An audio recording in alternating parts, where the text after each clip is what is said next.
Warner Bros. Es uno de los estudios de cine y televisión más legendarios del mundo. Tras su fundación en 1923, se estableció como uno de los baluartes de la industria de entretenimiento, con franquicias como Juego de Tronos, Harry Potter, Friends, Mortal Kombat, el universo de DC y Space Jam 2. Sin embargo, una serie de malas decisiones, sobre todo en la última década, que involucran a un CEO muy polémico, una deuda impagable y un cambio de imagen muy caro, hicieron que la empresa se encuentre oficialmente a la venta, mientras Netflix y Paramount se pelean por ella. En este video repasaremos sus inicios y las razones que llevaron a que la empresa esté como esté, cayéndose a pedazos. En abril de 1923, cuando se fundaba el mítico estadio de Wembley y la insulina pasó a estar disponible para el público general, nace Warner en California, de la mano de Sam, Harry, Albert y Jack Warner. No me voy a adentrar mucho en la historia de Warner porque no es tan importante en este asunto, pero sí es importante tener en cuenta algunas cosas. Se consolidó rápidamente en Hollywood con películas como El cantante de jazz, Las aventuras de Robin Hood y Casablanca. En la década del 30 nacen los Looney Tunes, que inicialmente aparecían en cortometrajes que salían directamente al cine. En la década del 50 incursionan en la televisión y la música. En 1955 fundan Warner Bros. Television Studios, que producen series de televisión como el show de Bugs Bunny y Tarzán. Y en 1958 fundan Warner Records, que en la actualidad es una de las 3 discográficas que básicamente controlan la música del mundo, junto con Sony y Universal. Trabajaron con artistas y bandas como Arctic Monkeys, Bee Gees, The Cure y J Balvin. Para 1966, Warner ya tenía una fuerte presencia en el cine, la televisión y la música. Ahí fue cuando Jack Warner, el Warner que controlaba la empresa y quien tenía 74 años para ese momento, decidió venderla. Seven Arts compró Warner Bros. Por $32 millones. Luego de la fusión, la empresa pasó a llamarse Warner Bros. Seven Arts, en la que Jack Warner permaneció como presidente. A los 2 años, la gente de Seven Arts se cansó de Jack y las cosas que hacía y decidió vender la empresa a Kinney National Company por $64 millones. En ese momento comenzó una nueva época dorada para Warner, que duraría décadas. Warner estaba dividida en varias empresas subsidiarias y Steve Ross, el nuevo director, las unificó bajo el nombre de Warner Communications. Uno de sus primeros aciertos fue comprar DC Comics en 1967. En 1976 compraron Atari, la famosa empresa de videojuegos. Bajo su mando lanzaron la Atari 2600 y varios juegazos que eran ports de juegos arcade, como Space Invaders, Asteroids y Pac-Man. En 1983 vendieron la empresa. Mientras tanto, produjeron películas como El Exorcista, Superman, El Resplandor, Blade Runner y El Color Púrpura. A todo esto, seguían sacando series de televisión una tras otra y los Looney Tunes estaban en su pico de popularidad, que para Warner era una máquina de imprimir dinero. Los veías en el cine, la televisión, en videojuegos, comida congelada, teléfonos, cámaras de fotos, chaquetas de cuero, tarros de galletas y hasta en un auto, que traía el logo de Warner bordado y un sistema de VHS integrado para poder ver los Looney Tunes. En 1989, la empresa Time compró Warner por $14 mil millones, formando Time Warner. A todo el catálogo que tenía Warner para ese momento se le sumaba la revista Time Magazine y nada más ni nada menos que HBO. En 1996 compraron TBS, que en el paquete traía Cartoon Network, TNT, CNN y New Line Cinema, el estudio de cine que años después nos traería la mejor trilogía de todos los tiempos, El Señor de los Anillos. Para el año 2000, el imperio de Warner estaba metido en todo lo que se considerara entretenimiento y tenía activos que por sí solos generaban millones de dólares. Tenían bajo su poder empresas como DC Comics, HBO, TNT, CNN, Time Magazine, New Line Cinema, Castle Rock Entertainment, Cartoon Network y Hanna-Barbera. Entre sus franquicias se encontraban series y películas como El Exorcista, Harry el Sucio, El Príncipe del Rap, Friends, Seinfeld y de nuevo todo Looney Tunes. Sin embargo, las malas decisiones llegaron con el cambio de milenio. AOL compró Warner por $183 mil millones, una de las mayores adquisiciones de la historia. Así que otra vez Warner cambió de nombre, ahora se llamaría AOL Time Warner. La compra se dio en el medio de la burbuja.com.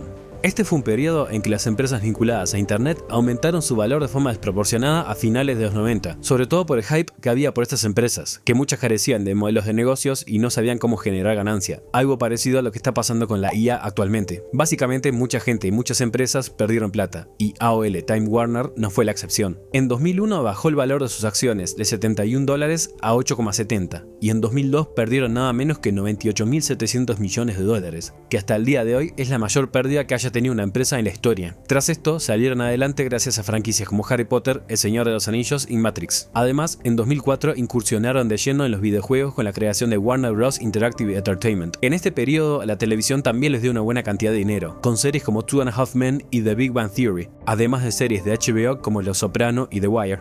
También ayudó mucho a borrar el AOL del nombre casi de inmediato y en 2009 desvincularse totalmente de la empresa. Sin embargo, el gran tropiezo llegó en 2018, y no estoy hablando de Aquaman. En junio de ese año, AT&T, la empresa de telecomunicaciones, compró Time Warner por $85 mil millones. Obviamente cambiaron su nombre, esta vez a Warner Media. La intención de AT&T era combinar las telecomunicaciones con contenido de entretenimiento, con paquetes que combinaran entretenimiento y conexión a internet. Uno podría llegar a pensar que una empresa de entretenimiento con tantas franquicias exitosas nunca podría fracasar. Bueno, uno estaría equivocado. Todo lo que pasó en años posteriores fue un desastre total.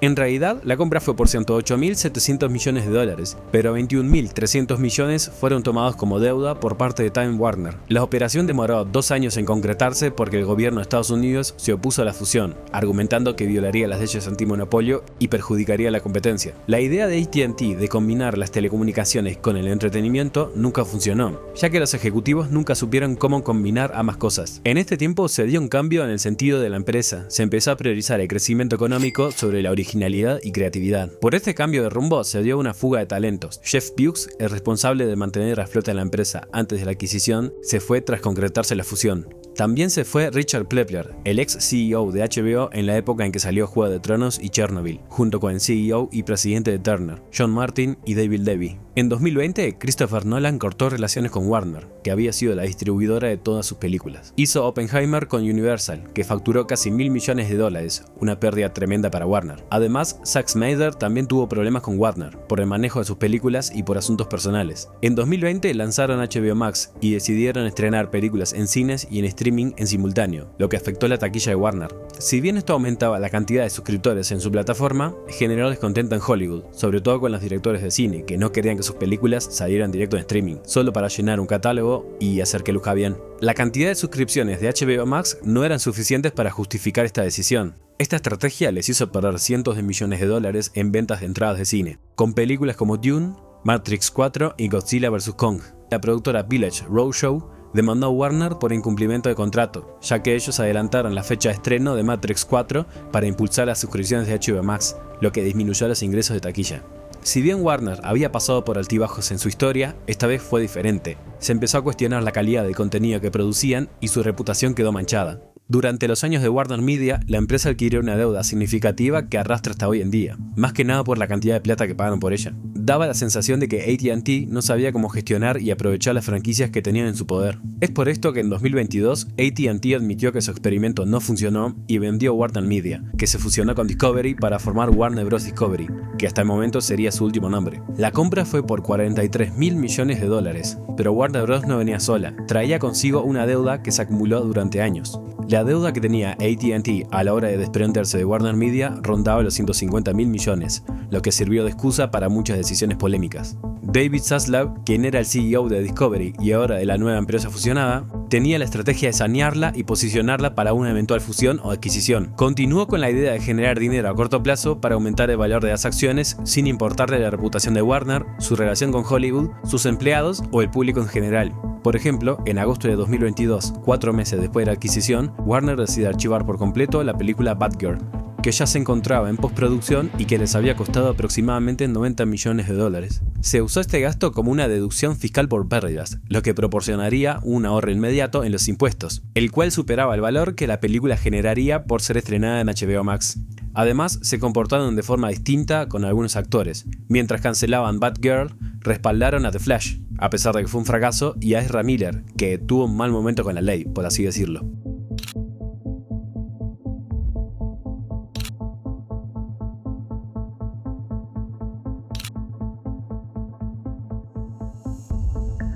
Luego despidieron a Johnny Depp de Animales Fantásticos mientras mantuvieron a Amber Heard en Aquaman 2, que también fue un desastre. También eliminaron contenido de HBO Max para reducir costos de derechos de autor y de regalías residuales que debían pagarse a los creadores por su contenido, lo que afectó mayoritariamente a las series animadas originales de HBO o de Cartoon Network. También se dio una serie de despidos en CNN, HBO y en las divisiones de televisión y cine.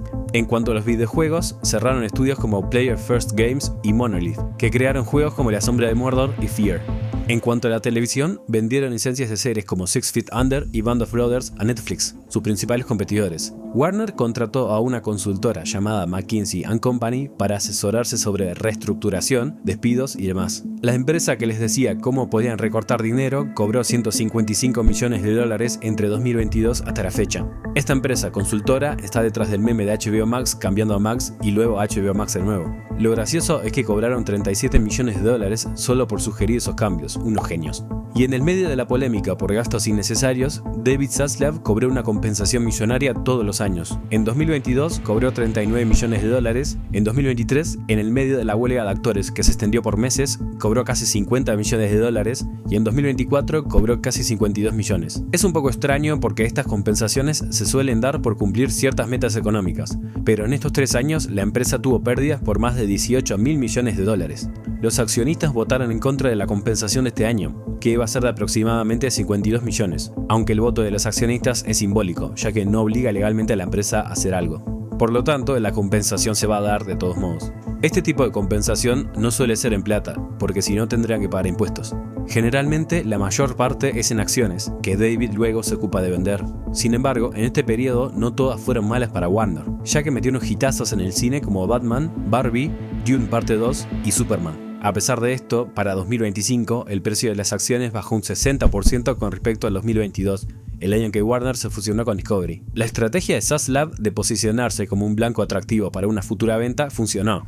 En estas semanas se dio una puja entre Netflix y Paramount para ver quién compra lo que queda de Warner. En este momento no se sabe quién va a comprar la empresa, pero sí se sabe que con la oferta de Netflix, David Zaslav dejaría de ser el CEO de la empresa y gracias a la venta obtendría $660 millones, que puede ser mucho más si la oferta es mayor. Como vimos en este video, no es novedoso que una empresa compre Warner, pero sí es la primera vez que la compra la competencia directa, lo que genera preocupación entre los empleados de Warner, Hollywood y el público en general. Pero eso ya es tema para otro video cuando el asunto esté más claro. Muchas gracias por quedarse hasta acá. Chau.